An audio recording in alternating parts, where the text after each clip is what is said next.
Hi there, Tarot Tube. Today is January 15th, 2018.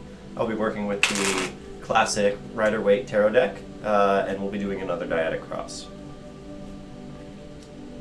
Six of Swords, Two of Swords, Four of Wands, the Moon, Knight of Cups, and Two of Wands. First off the bat, lots of masculine energies here. Apart from Knight of Cups, all of these are masculine-dominated cards, which signifies like a lot of external focus during this day. Things that are going on in our lives depend on like sort of like outcomes, external events, interactions with others, rather than our own like internal emotional state. That being said, you know, when you get this kind of like dominant masculine energy, a lot of times what we need in our lives is a little bit more like counterbalance from the feminine energies, and so we're going to be kind of looking for that throughout this read. Now, in the heart of the matter is Six of Swords. Six of Swords is all about moving from a rough patch in your life into a relatively smooth point of, you know, energetic stability. And you can tell this because if you look right there in the like the bottom right of the image, the water's really rough, but if you look forward and what's ahead and what's bigger is the more open, like clean water of the future. And so this tells us that we're dealing with some kind of like a conflict in our life where we've experienced you know, a lot of hardship and we've endured, and we're almost there to the other side where things are going to get better. Now, that being said, you look at this man right here, he is continuing to toil. This still requires work on your part, so it's not time to sit back and relax. It's time to work as hard as you can to accomplish overcoming these issues. Now, what's blocking you is shutting yourself off. So Two of Swords often represents this idea of like blocking yourself off from the world. It can represent like cutting people off. Perhaps there was a close relationship that you somehow like cut off recently, and for whatever reason that might be providing you like a lot of negativity that's causing difficulty in getting out of this situation. Could be somebody that you need to cut out of your life. Could be some activity that you need to cut out. Perhaps you've been drinking too much. Perhaps you're engaging in, you know, bad sleep habits. No matter what it is, there could be something there that needs to be cut off. But basically that's providing some kind of a foil here to stop you from achieving, you know, this kind of like ultimate overcoming of difficulty that you've been experiencing lately. Now, at the root here, we've got Four of Wands. And Four of Wands are all about celebrations.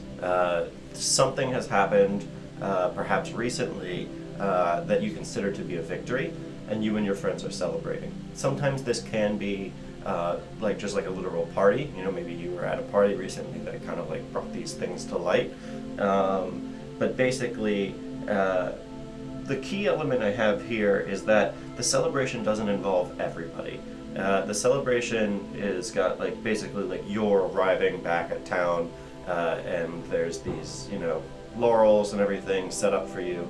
But if you look forward, not everybody's participating in the celebration. There's some people just like sitting off to the side there. And that can mean one of two things. It can either mean that like this celebration is deeply personal, and it involves you know, only you and your closest friends, or it could mean that like within your friend group there are some people who have sort of like mixed opinions on the celebration. Maybe not everybody involved saw it as a victory. And so that's something to watch out for. Now, here in the past we have the Moon, which is one of my favorite cards. The Moon tells us of these like brief moments in our lives when we have a glimpse at the secrets of the universe. Oftentimes, you know, when we think about like nighttime, when we think about the moon, there's sort of this idea of the unknown. It reminds me of one night I was sailing, and I was sleeping on the boat. We had anchored off an island off the coast of Connecticut, and I was sleeping up top because it was nice and warm, and I had done it the night before, and it was really, really beautiful, and so I decided to do that again.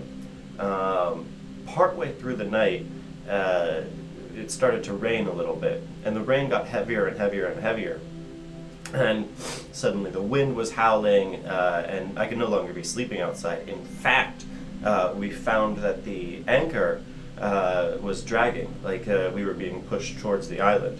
So we had considered, the plan was basically to like leave that area around 6 a.m. in order to make a tide shift on the East River.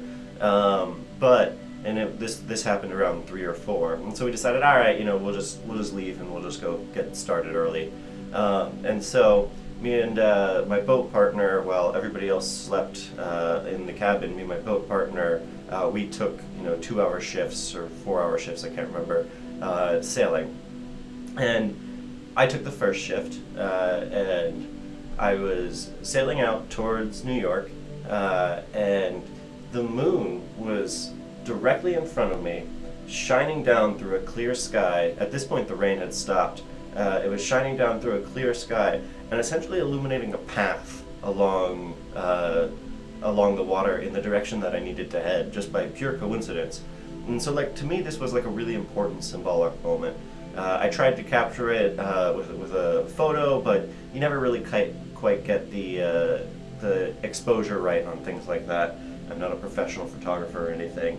But like, to me this felt like this moment where the moon was kind of like illuminating a path for me. And the moon in many like traditions is sort of like a guardian of the secrets of the universe. And so there are occasionally these moments in our lives when we get glimpses into that. And that's what the card represents. In this position, this is something that's happened to you recently. You've experienced some sort of like an intense moment, which basically said, hey, there's something out there that you don't totally have a grasp on yet, and I'm going to give you a hint at it. Now, what I like to do with these moments is contemplate on them. I like to reflect on them. I like to look to like journaling for answers, and be like really self-reflective. And I try to hold on to them for as long as possible because they're very key, they're very important. Now, our aspirations here are Knight of Cups. We're looking for romance. We're looking for sort of like a romantic sense of adventure. This may be like a literal romance. It may be that we're really interested in having like one of those like head over heels, fall in love type relationships. It could be that we're looking for like a romantic sense of belonging or adventure, sort of like the romance of taking on a new project, the romance of like starting a business, what have you. And so that's a really interesting card to get. And we've been thinking a lot about this lately. It's perhaps coming from this experience we had with the moon. It's perhaps coming with our understanding that things have been rough and we would like to see some improvement there. But romance is really important to us right now. There's a risk with romance, and while it is very exciting and while it is very cool, as we saw yesterday, we may have a tendency to over-romanticize things. A lot of times you end up getting the same cards over and over again, because like at that point in your life, that's sort of like an important warning or an important message. And so we need to be focusing on understanding like what we want out of that, the positive things that we want out of that, and the warnings that come along with it. Now, I'm noticing here that the video is a little bit delayed, so we may just have a very confusing sort of mismatch of audio and video. Any case, as we go to the future here, the Two of Wands is often described as Alexander the Great as a young man, looking out onto the horizon at what he believes he's able to accomplish. And we know from history that in fact he does accomplish these things. And so this is, he's quite literally holding the world in his hands. And this is a card of like just pure correct vision of the future. And so that's a great card to get in the future position because it refers to sort of like this understanding of what's coming next. And so I think that you should be reflecting on your experience with the moon here. That's going to be incredibly important in forming this vision. Reflect on the celebrations that you had because they're also important here. Don't over-romanticize, but feel free to participate in the romance of life. And as we move forward, you're going to start to form a vision of what's coming next. And that vision is going to lead to a dramatic improvement in your life. The things that you've been experiencing, the hardships that you've been enduring, these are about to come to an end as long as you work hard, you remain reflective, and you listen to the messages that the universe is sending you. Now, that was our read. Hope everybody enjoyed it. As always, if anything kind of like jumped out at you, was particularly relevant to your life, please let me know in the comments so I can tune my energy to the audience. And please like and subscribe. That's basically the mechanism you have for providing me feedback. The more I see that, the more I'm going to head that direction with these readings, and it ultimately makes it better for everybody. And hopefully this unsynced video audio is not too bad, and I'll see you all tomorrow.